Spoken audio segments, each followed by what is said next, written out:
जय जगन्नाथ। राधे राधे। जय श्री कृष्ण।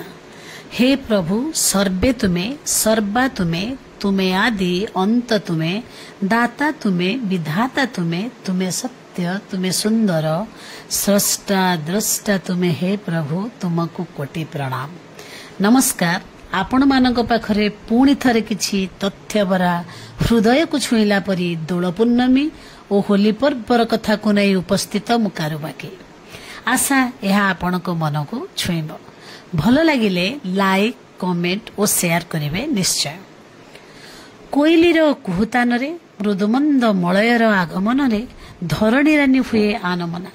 आंब बौलर सुगंध, रंगभरा फूल फलर पसरा, मधुपर गुंजन चारिआडे भरी दिए मधुरता। सेतिकी नुहे, दोल विमान रे राधा गोविंद बन्नाली शोभायात्रा रे प्रतिटी प्राण आवेगरे भरी जाए। रंगभूमि भारतर विचित्रता परी नाना रंगरे रंगे हुअंती जनता। गछरे पत्र झड़ा परे नुआ यौवन उन्मादित हुए। कवि लेखकंक मन कलम आत्महरा होई उठे। सुनारी गछर सुना रंगर पाखुड़ा, पाळधुआ फूलर लाल रूप रंगई दिए मन को, मधुमय करे बसंत को। ए समस्त कथा बसंतर आगमन रे ता सहित उपस्थित दोल पूर्णमी बा होली पर्व निमंते। एही पर्व जोगु बसंत हुए सुंदरी, अवर्णनीया और हृदय स्पर्शी। कविंक भाषारे फगुणर होरी खेल गीतरे आसीछि धरारे प्राण मितरे।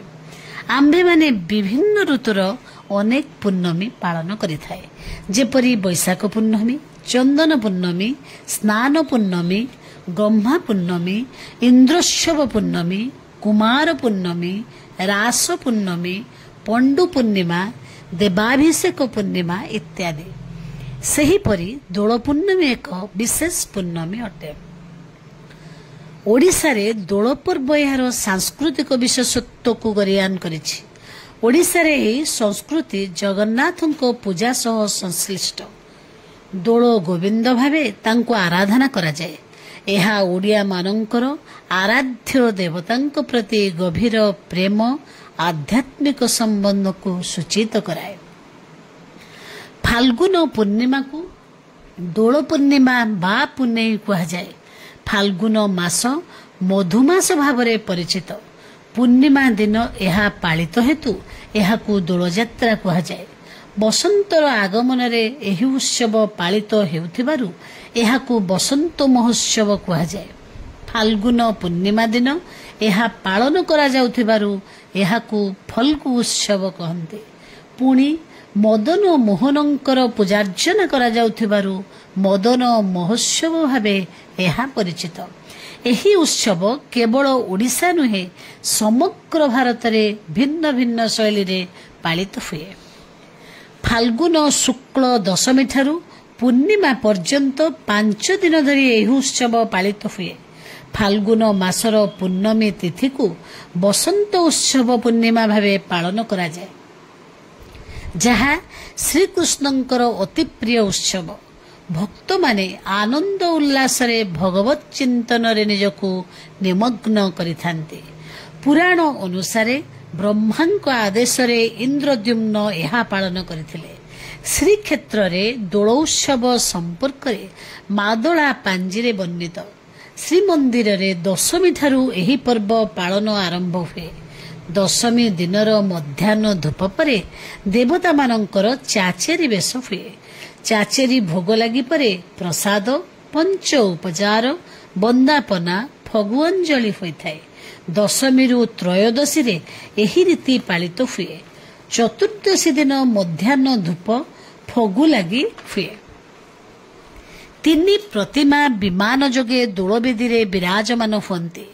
पूर्णमी दिन दोल गोविंद, श्रीदेवी, भूदेवींकर महास्नान, माजणा, पाट जोड़ आदि लगी मणोही बंदापना करा जाए। ओडिशार पुरपल्ली रे महासमारोह रे एही दोल यात्रा उत्सव पालित होइताए। दशमी को फगु दशमी और पूर्णिमा को दोल पूर्णमी कहा जाए। जगन्नाथ मंदिर, राधाकृष्ण मंदिर, चैतन्य ନିତ୍ୟାନନ୍ଦ ମନ୍ଦିର ଗୁଡ଼ିକରେ ଏହା ବେଶ୍ ଧୁମଧାମରେ ପାଳିତ ହୁଏ। କୁହାଯାଏ ଯେଉଁମାନେ ଏହି ଉତ୍ସବ ଦର୍ଶନ କରନ୍ତି ସେମାନେ ସ୍ୱଦେହରେ ବୈକୁଣ୍ଠ ଗମନ କରନ୍ତି। ଠାକୁରଙ୍କୁ ରାତ୍ରିର ଦ୍ୱିତୀୟ ପହର ପରେ ଏକ ସୁସଜ୍ଜିତ ବିମାନରେ ବସାଯାଇ କୀର୍ତ୍ତନ, ଘଣ୍ଟ, ତାଳ, ବାଦ୍ୟ, କାହାଳି ନାଦରେ ଗ୍ରାମ ପରିକ୍ରମା କରାଯାଏ। ହୁଳହୁଳି ଘଣ୍ଟନାଦରେ ଚାରିଆଡ଼ ପବିତ୍ରମୟ ହୋଇଯାଏ।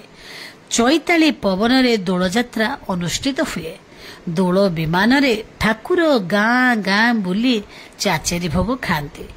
ଚଣା, ଖଜା, ସାକର, ଉଖୁଡ଼ା ଆଦି ଭୋଗ ଲାଗେ। ଦୋଳ ବିମାନ ଆଗରେ ଛତ୍ର, ଚାମର, ତରାସ, ଚନ୍ଦ୍ର ଉଦିଆ, ମଶାଲ ଶୋଭା ପାଏ।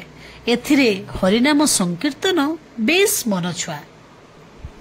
କୁହାଯାଏ ଦୋଳେଷୁ ଦୋଳ ଗୋବିନ୍ଦଂ ଚାପେଷୁ ମଧୁସୂଦନଂ ରଥେତୁ ବାମନଂ ଦୃଷ୍ଟା ପୁନର୍ଜନ୍ମ ନ ବିଦ୍ୟତେ।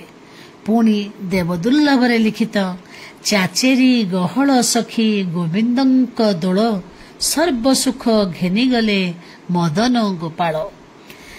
ରାତି ପାଇଁ ସକାଳ ହୁଏ, ତଥାପି ଜମାଣ, ମେଲଣ, ହରିହର ଭେଟ, ରଙ୍ଗ ପିଚକାରୀର ଆନନ୍ଦ ଉଲ୍ଲାସ କମିଯାଏନି। ହୋଲିରେ ରଙ୍ଗ ଖେଳ ହୁଏ। ପଶ୍ଚିମ ଓଡ଼ିଶାରେ ଏହା ପୁଡ଼ା ପର୍ବ ଭାବେ ପାଳନ କରନ୍ତି। ଲଙ୍କା ପୋଡ଼ି, ଆଖଡ଼ା ପୋଡ଼ି, ଲଉଡ଼ି ଖେଳ ହୁଏ। କିଛି ସ୍ଥାନରେ ମେଣ୍ଢା କୁଡ଼ିଆ ପୋଡ଼ାଯାଏ।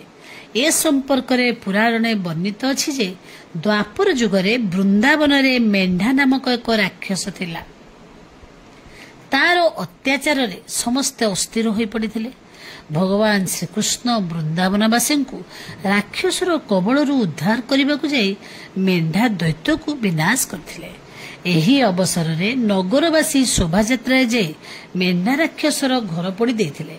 ସେହି ସ୍ମୃତିରେ ଆଜି ମଧ୍ୟ ଅନେକ ସ୍ଥାନରେ ମେଣ୍ଢା କୁଡ଼ିଆ ପର୍ବ ପାଳିତ ହୁଏ। ଏହି ପର୍ବକୁ ନେଇ କିମ୍ବଦନ୍ତୀ ବା ଆଖ୍ୟାନ ଶୁଣିବାକୁ ମିଳେ। ଦୁରାଚାରୀ ହିରଣ୍ୟକଶ୍ୟପର ଅତ୍ୟାଚାରରେ ସମଗ୍ର ଜଗତ କମ୍ପମାନ ହେଉଥିଲା। ଦେବତାମାନେ ତ୍ରାହି ତ୍ରାହି ଡାକୁଥିଲେ। ବିଷ୍ଣୁଙ୍କ ଆସନ ହୋଇଥିଲା ଟଳମଳ। ହିରଣ୍ୟକଶ୍ୟପର ପୁତ୍ର ପ୍ରହ୍ଲାଦ ଥିଲା ବିଷ୍ଣୁ ଭକ୍ତ। ସେ ହରିନାମ ଜପ କରେ। ପୁତ୍ରର ଏଭଳି ଆଚରଣରେ କ୍ରୋଧିତ ହୋଇ ହିରଣ୍ୟକଶ୍ୟପ ନିର୍ଦ୍ଦୟ ଆଚରଣ କରୁଥିଲା। ଅସୁରର ଭଉଣୀ ଥିଲା ହୋଲିକା। ସେ ଭାଇ ହିରଣ୍ୟକଶ୍ୟପକୁ ପ୍ରତିଶ୍ରୁତି ଦେଲା ପ୍ରହ୍ଲାଦକୁ ଧରି ଅଗ୍ନିକୁଣ୍ଡରେ ପଶିବ। ମନ୍ତ୍ରବିଦ୍ୟା ଯୋଗୁଁ ତାର କିଛି ଅନିଷ୍ଟ ହେବନି। ପ୍ରହ୍ଲାଦ କିନ୍ତୁ ପୋଡ଼ି ମରିବ। ଅଗ୍ନିକୁଣ୍ଡ ଭିତରେ ପ୍ରହ୍ଲାଦ ହରିହରି ଭଜୁଥାଏ। ଏଣେ ହୋଲିକା ନିଆଁରେ ପୋଡ଼ି ଭସ୍ମ ହୋଇଗଲା। ସତ୍ୟର ଜୟ ହେଲା। ହୋଲିକା ଦହନକୁ ନେଇ ତାର ନାମ ଅନୁସାରେ ହୋଲି ପର୍ବ ପାଳିତ ବୋଲି କୁହାଯାଏ। ଭାଗବତ କଥା ଅନୁସାରେ ଫାଲ୍ଗୁନ ମାସ ଶେଷ ଯାଏ ବସନ୍ତ ରାସ। ଭଗବାନ ଶ୍ରୀକୃଷ୍ଣଙ୍କ ସହ ଗୋପାଙ୍ଗନା ମାନଙ୍କର ରାସ କ୍ରୀଡ଼ା ଅତ୍ୟନ୍ତ ଆମୋଦଦାୟକ। ଭକ୍ତମାନଙ୍କୁ ଅତ୍ୟନ୍ତ ଭଲ ପାଆନ୍ତି ଶ୍ରୀକୃଷ୍ଣ। ସେହି ଖୁସିରେ ରାସ ପରଦିନ ଅର୍ଥାତ୍ ଚୈତ୍ରର ପ୍ରଥମ ଦିବସରେ ଆନନ୍ଦର ସହ ଅବିର ଖେଳାଯାଏ। ବିଭିନ୍ନ ରଙ୍ଗରେ ଅନ୍ୟକୁ ରଙ୍ଗାୟିତ କରାଯାଏ। ପରମ୍ପରା, ରୀତିନୀତି ସହ ସାମାଜିକତା ଏହାର ମୂଳ ଭିତ୍ତି। ଜାତି, ଧର୍ମ, ବର୍ଣ୍ଣ ନିର୍ବିଶେଷରେ ବିବିଧତା ମଧ୍ୟରେ ଏକତା, ଭ୍ରାତୃତ୍ୱ, ସ୍ନେହ, ଶ୍ରଦ୍ଧା ଏହି ପର୍ବର ଲକ୍ଷ୍ୟ। ସମସ୍ତ ରୀତିନୀତି ପରମ୍ପରା ମଧ୍ୟରେ ରହିଛି ଆଧ୍ୟାତ୍ମିକ ଓ ସାଂସ୍କୃତିକ ଚିନ୍ତାଧାରା। ଏହି ପର୍ବ ଆମ ଜାତିର ଗର୍ବ ଗୌରବକୁ ବହନ କରେ। ଏ ଧନାଢ଼୍ୟ ପରମ୍ପରା ରହିଛି, ରହିବ ଯୁଗ ବ୍ୟାପୀ। ଧନ୍ୟବାଦ।